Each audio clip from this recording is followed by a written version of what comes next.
Good morning, Detniks. Welcome back to GDPam.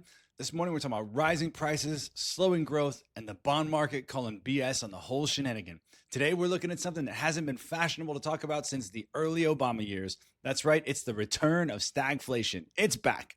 And this time, it has a Treasury badge and a CBO sticker. First, let's start with the facts. In the last 10 days, we've gotten a bunch of price-related data dumps, and they all point in one direction. Prices are rising again.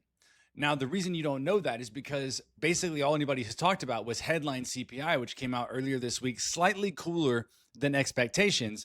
And the markets immediately ripped. NASDAQ went on a tear. S&P made historic highs. And everybody's already pricing in multiple rate cuts from the Fed by the end of the year. But once you look under the hood of that data, it doesn't look as good as the paint job. First of all, the core CPI, which brackets out things like energy and food costs, which have these huge seasonal volatility swings, it came in a 1/10 of a percentage point higher month over month and at 3.1% annualized. And the super core, which takes out housing and focuses on the real systemic drivers of inflation, came in at 0.48%, which is the hottest since last year.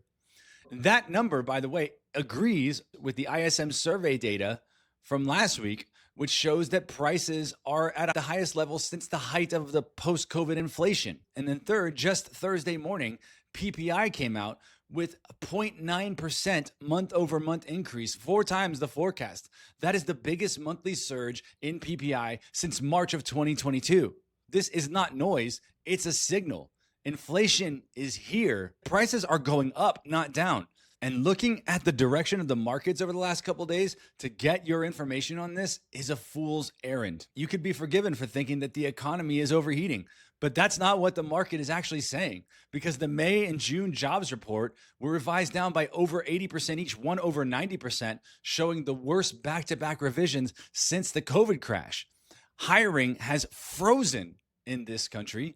The annual benchmark revision showed that BLS overstated job creation by nearly 1 million jobs over the last year. So while inflation points to a hot economy, the hiring data shows that companies are preparing for the worst. And if you think those two amount to a stagflationary thesis, congratulations. You understand more than half of Congress and almost all of Twitter. Now, here's the trap. The problem with stagflation is that the Fed's playbook becomes pretty useless. If inflation is rising and the economy is slowing, raise rates, you break the economy. Cut rates, you fuel more inflation. And here's the kicker. Even if the Fed does cut rates in September, long-term rates are now moving on their own steam. The 30-year Treasury auction this week was a little bit of a disaster. Now, to make this make sense, we need to understand something about how Treasury auctions work. The US government raises or borrows money by selling debt notes to investors. And those investors come in 3 major buckets. The first one is called indirect bidders, and those are people who buy debt via some other intermediary, like a financial institution. Typically, those are households or retail investors, foreign governments. The second is direct bidders, who are the institutional investors that people rely on. And primary dealers are those who the government obligates to create liquidity in the market by taking the other side. They step in when nobody else wants to. Now, primary dealers usually buy at about 15% of the total auction. But this week, they had to buy 23%, and the yields went up. As of yesterday morning, right after the PPI data, the yields were up at 4.9% for the 30-year Treasury. What that means is that even as the Fed signals possible cuts, the cost of government borrowing is going up, and bondholders aren't buying the pivot. Now, the question is, what's driving this? What's making all this happen? Well, the tariffs are definitely the shot. And what you're seeing right now is the protection of consumers by companies who are basically eating the cost right now. But they can't do that forever. And as those prices continue to rise by this new pressure, those costs will get passed on. Everybody's going to feel it in the end. But tariffs are just the local news. That's what everybody's looking at right now. And they're ignoring the structural aggravating factor of the US debt, which is making all of this stuff stickier. And the more we borrow without a plan to stop borrowing, the more long-term interest rates are going to reflect that risk no matter what the Federal Reserve does.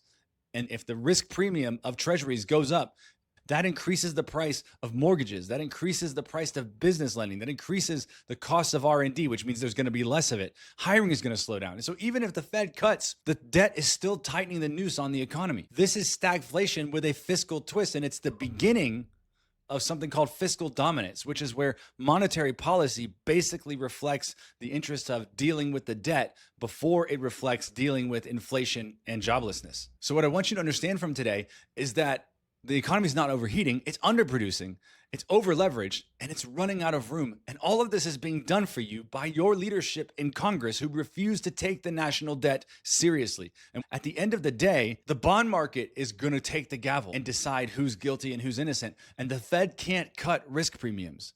So when you owe $37 trillion in debt, as we do as of this week, that's the rate that matters the most. This reminds me of that great scene in Independence Day when the alien ships are coming into the atmosphere and first you see the atmospheric disturbance and you just see the clouds and everything changing before you actually see the ships. We're in that moment. Fiscal dominance is on the way, no matter how much Congress or the White House or anybody else wants to insist that it is not. And the best thing to do would be responsible leadership who would actually take this crisis seriously enough to address it in a bipartisan, sustainable, and focused way. But since you probably can't rely on that to happen, the real question is, how can you win? How can your business win? For operators, prioritize cash flow over expansion. Add capacity only when the payback is quick and when demand is locked in. Look at margin over volume. Push recurring services, prepayment discounts, offer bundles, offer service layers, pull forward demand. At the same time, you want to avoid expenditures that have long-term paybacks. For investors, you want to invest in companies like that. This is exactly the opposite of everybody who's telling you just jump into the NASDAQ and ride it forever. Yes, the market is on a tear, but that tear is basically all being driven by the AI bet. There's literally almost nothing else in the market, and AI is a long-term promise. I think defensives that have genuine control over their pricing power, they've got brand, they've got something unique, are going to have their day in court over the next year and a half. And among those, what you want to look for is those that invested in new capacity 2 years ago when the credit was cheap and they're still locked in on those debt rates. When you're listening to earnings calls, those are the things you should be listening for. And I think as an investor, owning defensive companies with low rate fixed debt, that is the win over the next 18 months. If we're in the stagflationary scenario. And I think there's reason to think that we are. Thanks so much for joining me on this episode of GDPam. Stay safe, stay solvent, and stay tuned.